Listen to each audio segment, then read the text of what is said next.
Chhatarpur Sitaram colony निवासी राजेंद्र अर्जरिया के पुत्र दक्ष अर्जरिया का भारतीय वायुसेना में चयन होने से परिवार, मित्रों और पूरे मोहल्ले में खुशी और गर्व का माहौल है। कड़ी मेहनत और लगन के बाद दक्ष ने भारतीय वायुसेना में अपना स्थान बनाया है।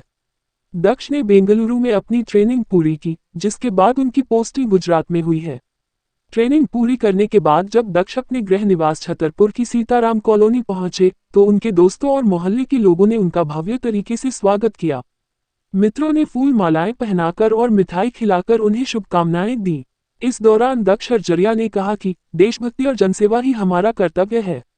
देश की सेवा करने का अवसर मिलना मेरे लिए गर्व और सौभाग्य की बात है। मैं पूरी निष्ठा और ईमानदारी के साथ देश की सेवा करूंगा। स्वागत के बाद दक्ष सीताराम कॉलोनी स्थित सिद्धेश्वर हनुमान मंदिर पहुंचे। यहां उन्होंने हनुमान जी महाराज के चरणों में नमन किया, पुष्पमाला अर्पित कर पूजा अर्चना की और देश सेवा में सफलता के लिए आशीर्वाद लिया। इस मौके पर दक्ष के परिजन, मित्र और मोहल्लेवासी बड़ी संख्या में मौजूद रहे। दोस्तों ने कहा कि उनका मित्र भारतीय वायुसेना के माध्यम से देश की सेवा करने जा रहा है।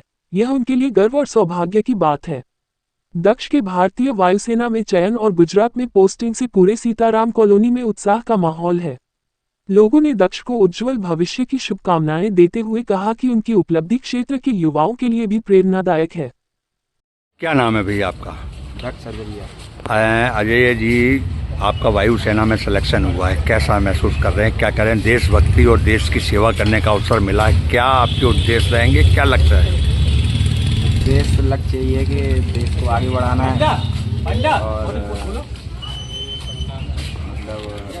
देश की रक्षा के लिए है। ये बताइए कि आपने क्यों वायुसेना में जाने के लिए प्रण किया, किस तरह की आपने मेहनत की, क्या कहेंगे अपने युवाओं के लिए, कैसे कहेंगे अपने भाई के लिए जो देश की सेवा करने के लिए आगे प्रेरित हों?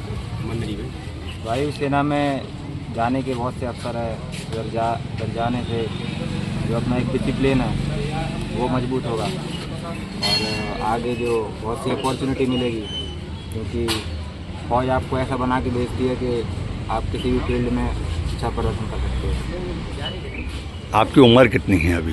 उम्र मेरी 21 साल। वायुसेना में जब आपने जाने का प्रण किया तो किस तरह के प्रण था कि एकाएक हो गए हो, कैसी इच्छा थी, क्या थी? ये सोचा था पहले से, मन में था कि जाना है। एग्ज़ाम भी दिया, एक दो बार क्लियर नहीं हुआ, लेकिन हो गया लास्ट। अभी ट्रेनिंग खत्म होके कहाँ पोस्टिंग की गई है? तो बस 7 महीने की पूरी ट्रेनिंग के बाद। कहाँ पर ट्रेनिंग की थी आप? बेंगलोर में हुई थी हमारी, जलाली। अच्छा, जलाली में। तो अभी क्या मिला है आपको? किस ट्रेड में पहुँचे हो? नॉन ट्रेड में हो कि आप फिटर में हो कि किस चीज़ में हो? टेक्निकल ट्रेड में है। टेक्निकल ट्रेड में है, यानी हवाई जहाज, फाइटर जहाज को ठीक करने का मौका मिलेगा और घूमने का भी मौका मिलेगा। और आप क्या संदेश देना चाहते हो अपने साथियों को, युवाओं को कि देशभक्ति के लिए आपने जैसे हुए हो तो क्या कहे हुए?